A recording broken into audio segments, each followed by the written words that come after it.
Let's see. Henry's dad starts working for Yamaki. In fact, it's revealed that he and a group of people called the Monster Makers actually created the digital world as a game, which then evolved into a real, like, flesh and blood universe. Jerry actually becomes the Digimon Tamer. Yeah, her Digimon partner is, oh boy, it's Leomon. Oh boy, this is gonna be fun. The Digimon reach ultimate level. The kids try to track down this guy named Shibumi, who was one of the monster makers, who also, like, those blue cards that, like, made them Digimon Tamers. We also get backstory for Impmon that implies that he had human partners a while ago, but then left them and became this sort of anti-human punk. And this is before he goes and tries to prove he's strong by fighting off one of the super powerful Devas, but just getting utterly massacred, only to be saved by Renamon. But then he goes into hiding and then starts talking to this bright light, which promises him ultimate power. We'll get back to that. Then a lot of stuff happens in the last few episodes. This giant pig Deva invades the city and starts destroying it. Yamaki tries to boot up the Juggernaut program again, and it doesn't work again. This monkey Deva steals Calamon because apparently it holds the key to Digievolution or something. He's very important to the Digimon. But yeah, the kids destroyed the pig Deva, and then they say they are gonna go to the digital world and retrieve Calamon because that's where the monkey Deva took him. And they're gonna go to the digital world through a portal that Guillemon found in his little, I don't know, nest area. And Yamaki turns into a good guy and says he's gonna help him out. He's learned to accept Digimon and junk. And also, before our heroes leave for the digital world to go on an adventure, they just decide to bring Kenta and Kazu along, even though they have absolutely no reason to, because these guys have no Digimon. But that's for the next part. Right now, I'm just gonna give my thoughts about this first arc. I'm not sure if you could tell, but I legitimately love this first arc. Like I said before, it's heavily centered on character, which is something I really do like to see a Digimon season attempt, which is to have, like, the characters be more of the center focus than the environment, or, well, the Digimon are the center focus also, but they're given actual, like, characteristics and traits, and they bounce off their Digimon Tamers pretty well, I think. But once again, this is all stuff I want to save for when I talk about their characters individually. But as I'm saying this, I do see why people don't like this first arc, especially the beginning, because it is just, there is no real plot. It is just these kids learning about each other and trying to figure out what's going on with these Digimon. And each kid has their own perspective, and there are some times I'm just sitting there wishing there was some sort of story structure. Because Yamaki is the villain, I guess. But for the first half, actually throughout the whole first arc, he doesn't really do anything that's directly connected to the kids. He does one thing, but it's not intentional. Like, he builds this computer program that's supposed to stop Digimon from coming through to Earth, but it breaks and ends up just consuming Guillemon, and the kids have to go save him. It's not even like an intentional attack. He just messed up because Yamaki's kind of a dumbass. I just wish he was more of an antagonist to these kids. I mean, I know he's looking at, like, the bigger picture of destroying all the Digimon and doesn't want to be bothered with, like, 3 kids.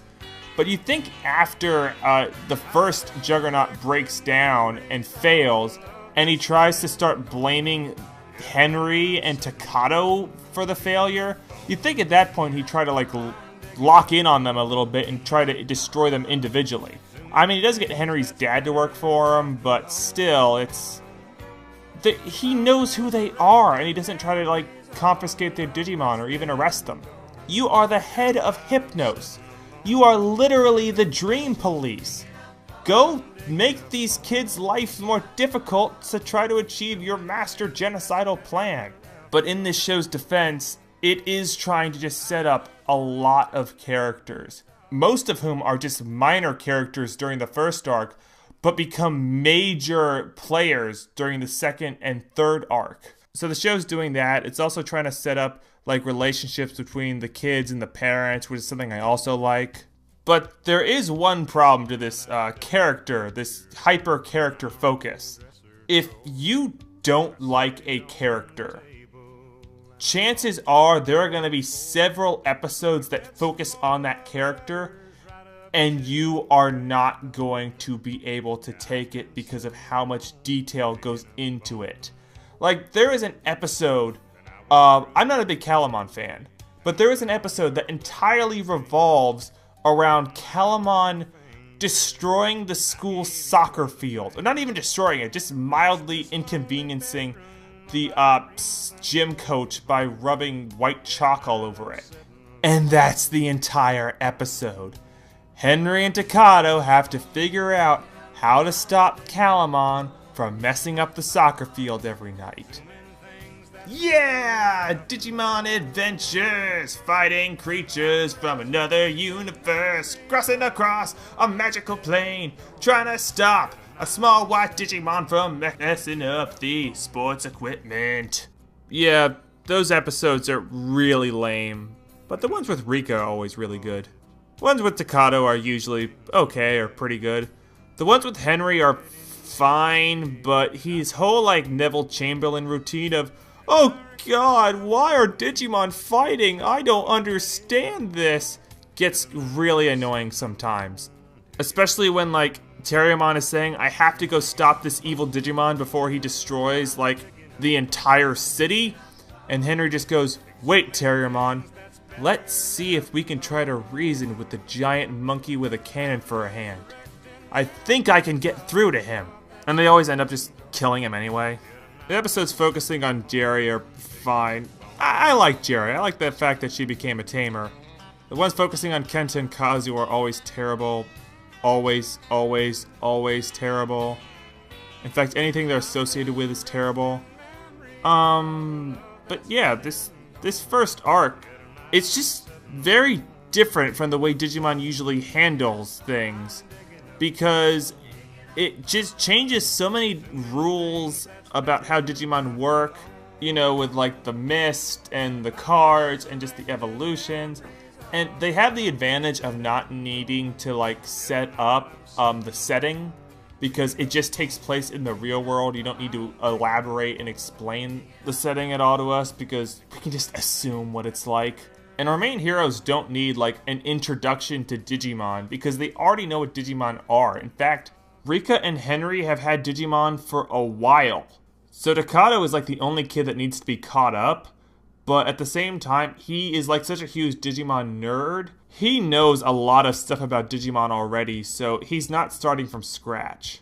And the show just used all that time that they would have needed to elaborate on the setting and all this other stuff. They just said, well, we'll just take that time and just instead focus on developing the relationship between these characters, so we can see how, you know, their friendship with each other just grows over time, and how originally they just didn't like each other, they didn't want to hang out, and by the end of this, they're like the best of friends.